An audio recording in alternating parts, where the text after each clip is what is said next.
একটু দাঁড়ান, ভবিষ্যতে আপনি কি ধনী হবেন নাকি গরিবই থেকে যাবেন? এই ভিডিওটিতে রয়েছে একটি খুবই গুরুত্বপূর্ণ সাইকোলজিক্যাল টেস্ট, যার মাধ্যমে জানতে পারবেন আপনার ভবিষ্যৎ কেমন হবে। আপনি কি খুবই দরিদ্র অবস্থায় জীবনযাপন করবেন নাকি প্রচুর অর্থ পয়সার মালিক হবেন? ভবিষ্যৎ তো শুধু আল্লাহ জানেন। তবে আজকের এই ভিডিওতে থাকা টেস্টটি কোনো ভবিষ্যৎবাণী নয়, বরং সায়েন্টিফিক ভাবে এই টেস্টটি এমন ভাবে সাজানো হয়েছে যার মাধ্যমে আপনার স্বভাব, আচার আচরণ, অভ্যাস, লাইফস্টাইলকে যাচাই করে একুরেট ভাবে বলে দেয়া হবে যে ভবিষ্যতে আপনি ধনী হবেন নাকি গরিব নাকি মধ্যবিত্ত হয়েই থেকে যাবেন। চলুন কথা না বাড়িয়ে শুরু করা যাক। এই টেস্টটিতে আমি আপনাকে অপশন সহ 10টি প্রশ্ন করব। 5 সেকেন্ড সময় দেয়া হবে যাতে আপনি আপনার পছন্দের উত্তরটি সিলেক্ট করতে পারেন, এবং সিলেক্ট করা উত্তরটির জন্য কিছু পয়েন্ট পেয়ে যাবেন। এই পয়েন্টগুলো একসাথে নোট করবেন এবং সবগুলো প্রশ্ন শেষে আপনার মুড পয়েন্ট অনুযায়ী বলে দেয়া হবে ভবিষ্যতে আপনি কি ধনী হবেন নাকি দরিদ্র। চলুন শুরু করি। প্রথম প্রশ্ন, ধরুন আপনাকে দুটি সুযোগ দেয়া হলো। প্রথমটি হচ্ছে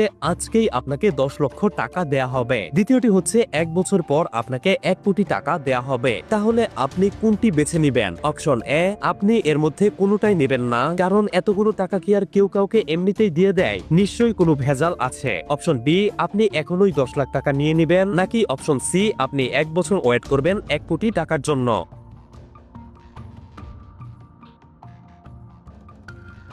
যদি আপনি প্রথম অপশনটি চয়েস করে থাকেন তাহলে আপনি পেয়েছেন 20 পয়েন্ট। যদি আপনি দ্বিতীয় অপশনটি চয়েস করে থাকেন তাহলে আপনি পেয়েছেন 10 পয়েন্ট। যদি আপনি তৃতীয় অপশনটি চয়েস করে থাকেন তাহলে আপনি পেয়েছেন 30 পয়েন্ট। দ্বিতীয় প্রশ্ন, ধরুন আপনি জুতো কিনতে গিয়েছেন এবং এক জোড়া জুতো আপনার পছন্দ হয়েছে। ঠিক তখন দোকানদার এসে বলল, যদি আপনি এক জোড়ার পরিবর্তে 2 জোড়া জুতো কিনেন তাহলে আপনাকে আরো 1 জোড়া জুতো ফ্রি দেয়া হবে, মানে 2টা কিনলে একটা ফ্রি। এখন আপনি কি করবেন? অপশন এ, ফ্রি জুতা পাওয়ার জন্য 2 জোড়া জুতা কিনবেন। অপশন বি, আরেকটু ঘুরে দেখবেন এবং পছন্দ হলে তবেই 2 জোড়া জুতো কিনবেন, নাকি অপশন সি, যে 1 জোড়া জুতো আপনার পছন্দ হয়েছিল আপনি সেই 1 জোড়া জুতোই কিনবেন।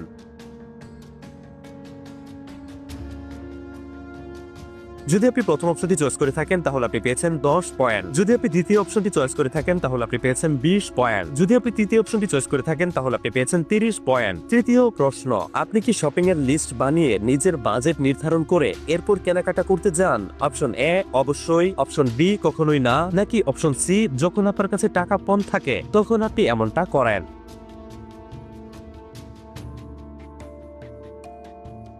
যদি আপনি প্রথম অপশনটি চয়েস করে থাকেন তাহলে আপনি পেয়েছেন 30 পয়েন্ট। যদি আপনি দ্বিতীয় অপশনটি চয়েস করে থাকেন তাহলে আপনি পেয়েছেন 10 পয়েন্ট। যদি আপনি তৃতীয় অপশনটি চয়েস করে থাকেন তাহলে আপনি পেয়েছেন 20 পয়েন্ট। চতুর্থ প্রশ্ন, বাজারে লেটেস্ট মডেলের দারুণ একটি ফোন এসেছে, সবাই সেই ফোনের খুবই প্রশংসা করছে। এদিকে আপনার কাছে যে মোবাইলটি রয়েছে সেটা পুরনো হলেও কাজ চলে যাচ্ছে ঠিকই। এমত অবস্থায় আপনি কি সেই লেটেস্ট মডেলের ফোনটি কিনবেন? অপশন এ, না, আমার পুরনো ফোন নিয়েই আমি সন্তুষ্ট। অপশন বি, সামর্থ্য থাকলে নতুন ফোনটা কিনবো, তা না হলে না, নাকি অপশন সি, নতুন ফোন এসেছে আর আমি কিনবো না? সেটা কি হয়? যত দ্রুত সম্ভব যেভাবেই হোক সেটা আমার চাই।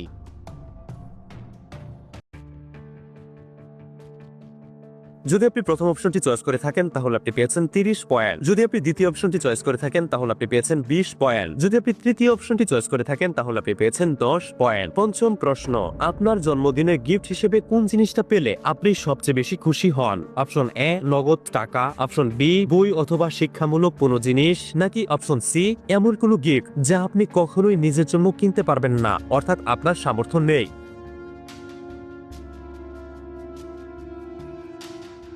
যদি আপনি প্রথম অপশনটি চয়েস করে থাকেন তাহলে আপনি পেয়েছেন 10 পয়েন্ট। যদি আপনি দ্বিতীয় অপশনটি চয়েস করে থাকেন তাহলে আপনি পেয়েছেন 30 পয়েন্ট। যদি আপনি তৃতীয় অপশনটি চয়েস করে থাকেন তাহলে আপনি পেয়েছেন 20 পয়েন্ট। ষষ্ঠ প্রশ্ন, ধরুন আপনাকে 2টা চাকরির ব্যবস্থা করে দেওয়া হলো। প্রথমটাতে আপনি মোটা অঙ্কের টাকা বেতন হিসেবে পাবেন, তবে কাজটা খুব বোরিং। দ্বিতীয়টাতে টাকা পয়সার কোনো নিশ্চয়তা নেই কিন্তু কাজটা আপনার ভালো লাগে। এক্ষেত্রে আপনি কোন চাকরিটা করবেন? অপশন এ, মোটা বেতনের টাকা যে চাকরিতে পাবেন সেটি বেছে নেবেন। অপশন বি, অনিশ্চয়তা থাকা সত্ত্বেও যে কাজটা আপনার ভালো লাগে আপনি সেটাই করবেন এবং সেখানে সফল হওয়ার জন্য পরিশ্রম করবেন, নাকি অপশন সি, আপনি সেটাই করবেন যে কাজটা আপনাকে আনন্দ দেয়, আপনার কাছে টাকাই সবকিছু নয়।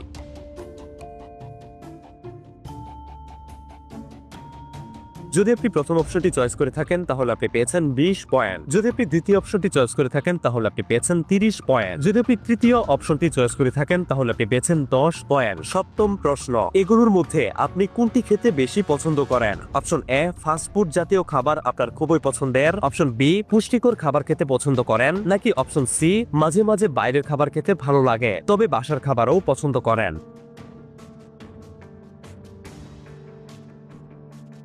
যদি আপনি প্রথম অপশনটি চয়েস করে থাকেন তাহলে আপনি পেয়েছেন 10 পয়েন্ট। যদি আপনি দ্বিতীয় অপশনটি চয়েস করে থাকেন তাহলে আপনি পেয়েছেন 30 পয়েন্ট। যদি আপনি তৃতীয় অপশনটি চয়েস করে থাকেন তাহলে আপনি পেয়েছেন 20 পয়েন্ট। অষ্টম প্রশ্ন, ধরুন আপনাকে আপনার চাকরিতে প্রমোশন দেয়া হবে কিন্তু অন্যদিকে আপনার বেস্ট ফ্রেন্ডকে চাকরি থেকে ছাঁটাই করে দেওয়া হবে। এমত অবস্থায় আপনি কি করবেন? অপশন এ, প্রমোশন নেবেন না। অপশন বি, বন্ধুর সাথে এই ব্যাপারে পরামর্শ করবেন। নাকি অপশন সি, অবিলম্বে প্রমোশন নিয়ে নেবেন এবং পরবর্তীতে বন্ধুকে বোঝাবেন। যদি সত্যি আপনি আপনার ভবিষ্যৎ সম্পর্কে জানতে চান তবে আবেগ দিয়ে না ভেবে যুক্তি দিয়ে এই প্রশ্নটির উত্তর দিন।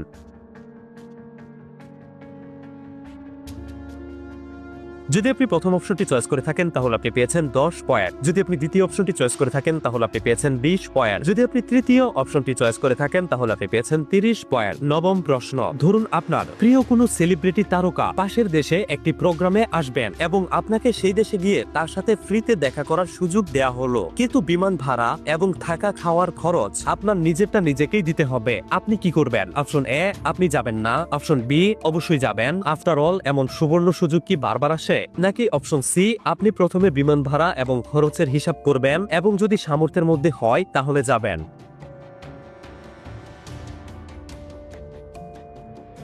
যদি আপনি প্রথম অপশনটি চয়েস করে থাকেন তাহলে আপনি পেয়েছেন 30 পয়েন্ট। যদি আপনি দ্বিতীয় অপশনটি চয়েস করে থাকেন তাহলে আপনি পেয়েছেন 10 পয়েন্ট। যদি আপনি তৃতীয় অপশনটি চয়েস করে থাকেন তাহলে আপনি পেয়েছেন 20 পয়েন্ট। দশম অর্থাৎ শেষ প্রশ্ন, এই প্রশ্নটি হচ্ছে এই ভিডিওর সবথেকে কঠিন প্রশ্ন।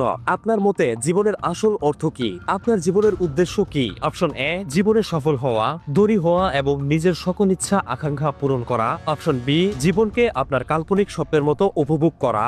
নাকি অপশন সি, এই পৃথিবীটাকে উন্নত করা, ভালো ভালো পরিবর্তন করা।